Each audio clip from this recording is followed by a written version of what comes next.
we're going to be doing is going over what I carry inside of my fire tin. I've had quite a few questions on Instagram and also YouTube about, do I keep an actual fire tin or fire kit inside of a tin? And if I do, what do I have in it? And to answer that question, yes, I do keep a actual fire kit inside of a tin. You know, I always keep a lighter in my pocket. I have a magnifying glass on my compass, and then I have a large ferrocerium rod. But I do like to carry this fire tin with me because it does give me a lot of different options if I want to, you know, kind of switch it up a little bit and don't want to do the typical bow drill or with the ferrocerium rod or a lighter. This tin gives me a couple different options that I can pick and choose from if I need to. And typically whenever I'm out in the woods on my own property, something like that, I don't really carry much gear. I'm a very practical person when it comes to this kind of stuff. I typically only carry a knife on my hip, a water bottle inside of my haversack with the fire tin, a saw, and some cordage. And that's really all I carry, to be honest with you. And of course, I always keep a compass in the breast pocket of my shirt, just because a compass can be used for a lot more than just navigation. So I'm going to move the camera in here close and show you guys what I keep inside of my fire kit.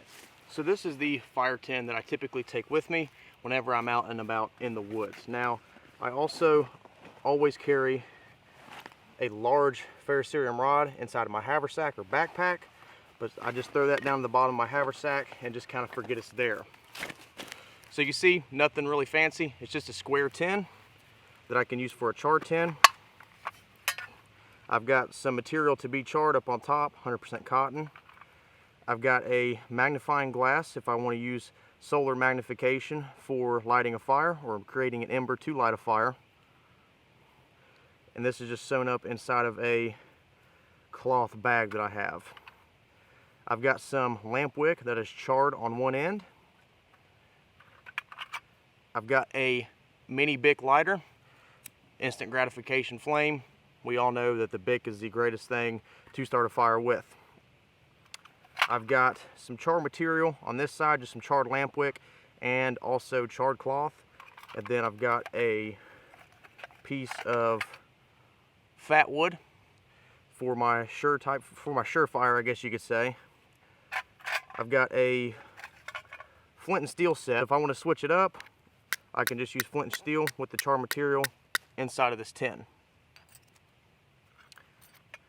Then I've got a smaller ferrocerium rod, where if I did not have my larger ferrocerium rod, I could use my smaller rod. So in this tin, you'll see I have 3 ignition sources with the magnifying glass, the ferrocerium rod, and the Bic lighter. Really, I have 4 ignition sources because I have the flint and steel. Then all I have left in here is a couple pieces of tinder fungus. Like I said, that's really all I carry inside of this fire tin. And I always keep the larger ferrocerium rod inside of my haversack. But really, if you need anything else that's not inside of this fire tin, you probably just need to work on your skills a little bit more. I'm very confident in my skill sets. I'm confident I can make a bow drill fire in pretty much any weather condition with almost any type of wood. Also with friction fire is not something you want to rely on. Friction fire is not a reliable source for fire starting. I would never tell you to carry a bow drill set or a hand drill set into the woods and then use that for your main ignition source for fire. Now, I do consider flint and steel more of a longer term type fire starting option, because all you have to do is walk through the woods, pick up rocks, and just bang it against your steel to make sure that it sparks. The steel is never going to wear out. The steel will be here for hundreds of years after you're gone, so you don't really have to worry about running out of steel. With a ferrocerium rod, it is kind of a longer term option, but they will eventually wear out.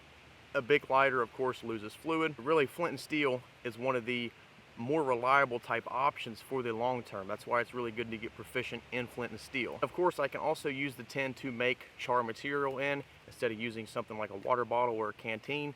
I don't have to really dirty it up. I can just use the tin itself. And the reason why I don't carry a whole lot of, I guess you could say, surefires or pre-made tenders that these different companies sell.